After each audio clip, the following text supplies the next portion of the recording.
Hello, my beautiful souls. Welcome sa ating tarot reading session. So, keep in mind, general reading po ito. Maring mag-resonate, maring hindi. Kunin nyo na lang po kung para sa inyo and leave the rest. Maring mag-shift na energies or magkabaliktad ang sitwasyon natin. Kaya kayo na pong bahala kung saan kayo nakalugar sa reading natin. Okay, so let's see. Uy, naku po. Coins. Energy na naman 'to ni karmic cycle. Yung mga taong nalito, nag-juggling, namili sa dalawa, parang sana dalawa ang puso ko, hindi na sana nalilito kung sino sa inyong dalawa. Ayan, kasi itong coins na ito is yung isa reflection, yung isa original. So, nalito kung sino ba talaga yung twin flame niya at napili si karmic. Ay naku. 'Di ba? So, we have here the compass. So, ayan na, pinapakita na yung mga daan na tamang daan dun sa mga naligaw na tupa, naligaw ng landas. We have here the bird, and this one is letter. So, ayan. So, itong maaaring twin flame mo ito na magsisend ng message sa'yo, parang sinasabi niya dito, malaya na ako sa karmic. 'Di ba, nakita ko na yung tamang daan patungo sa'yo. Wow, 'di ba? We have here the doll.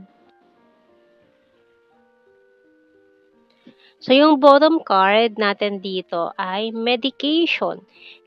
Ayan, so maaaring nag-heal ka na from disconnection kasi ang dami niyang mga pinakita sa'yong hindi totoo in the past. So, tingnan natin sa ating tarot cards. Talaga naman napakasakit, Kuya Eddie, ang sinapit ng inyong connection. So, we have here the Three of Swords, Five of Swords, pero dahil we have here the Two of Cups, it's partnership, maring soulmate connection, divine counterpart, your other half. So, parang binibigyan kayo ng pagkakataon na ayusin yung mga dapat ayusin, no? Kung willing naman siyang ayusin, why not?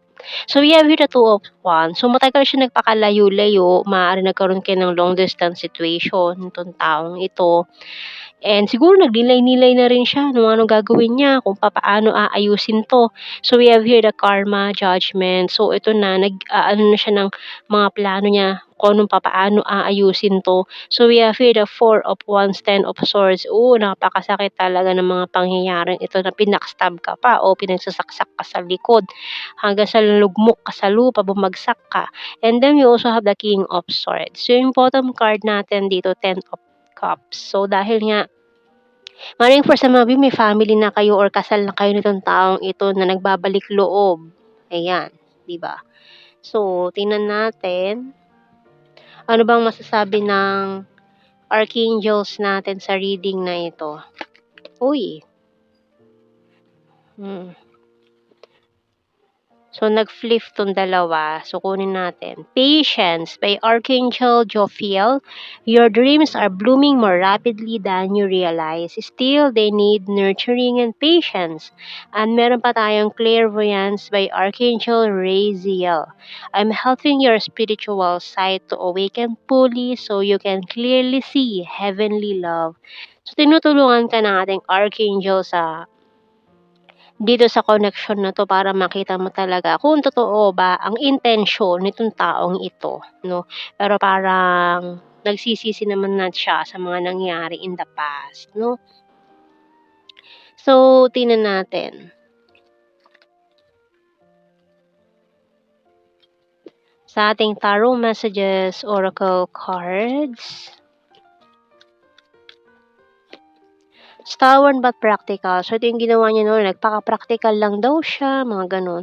I'm addicted to you, parang sinabi niya do'n dati sa'yo na na-addict siya sa'yo, you excite me, hanggang ngayon do'n na-excite pa rin siya sa isipin na makikita ka niya, makakasama ka niya ulit, you're my happy pill, kasi na-realize niya na ikaw talaga yung happiness niya, nakakapagpasaya sa kanya, blah, blah, blah. Ayan, I regret rejecting you. So, kasi nga, dahil nga nung mga panahong yun nabulag siya, nagjo-juggling siya between you and another person or karmic partner. Inaano siya, parang nabulagan siya na, ayan, kaya ikaw yung ni-reject niya. So, ngayon nagsisisi na siya na ikaw yung ni-reject niya. Honesty is the best policy. Can we start again? And ayun na nga po, twin flame energy nga po ito. Kulang na lang yung label natin diyan ng twin flame soulmate reading. You're my twin flame. So, yung bottom card, can you forgive me? So, gusto niyang humingi ng tawad sa mga nangyari dun sa pag-ignore niya sa'yo, pag-reject niya sa'yo, pagpili sa iba. And ngayon, parang nakikita niya na daw yung tamang daan kasi naligaw siya, eh. Naligaw siya ng landas, 'no, na pinili niya yung taong mali pala. Ayan, maling tao. So, tingnan natin sa initials. O-D-N.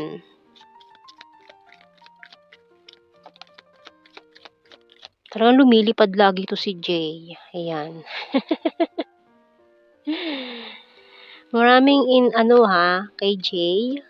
JV. S. Ang hilig niya lumipad.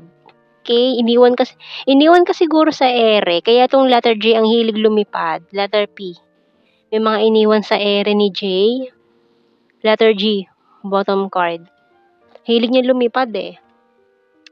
So, tingnan natin sa mali. Ito muna, bago 'yan. The Hidden Truth Oracle cards natin. So, itong isa is, tingnan mo. Oh. I'm afraid to contact you. Oh, 'di ba? I will wait for a sign from you. I remember every detail of that day. O, nagdadrama na siya dito. I'm becoming a better person. 'Di ba? Ang drama niya. I wonder if you're happy without me. I regret lying to you. Yun, mga nagsisisi na. And it's time for me to heal now. O, parehas kayo. And I wish things could be different. So, yung bottom card, I'm grateful for the spiritual lesson. So, natutunan daw siya na meron daw kayo talagang matinding ugnayan sa isa't isa na hindi basta-basta mapuputol or mawawala. So, tingnan natin sa blue card. Oh, reminiscing the past. Namimiss ka niya talaga.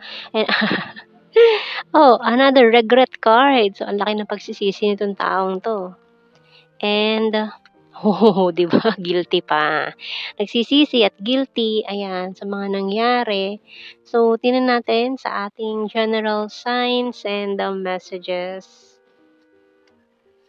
Number 1, Scorpio, travel, beautiful, Gemini, Capricorn, soon. And skin tag, Luzon, beach, May, sweet.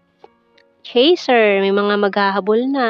June, hahabol bago matapos ang taon. Yan, National Capital Region.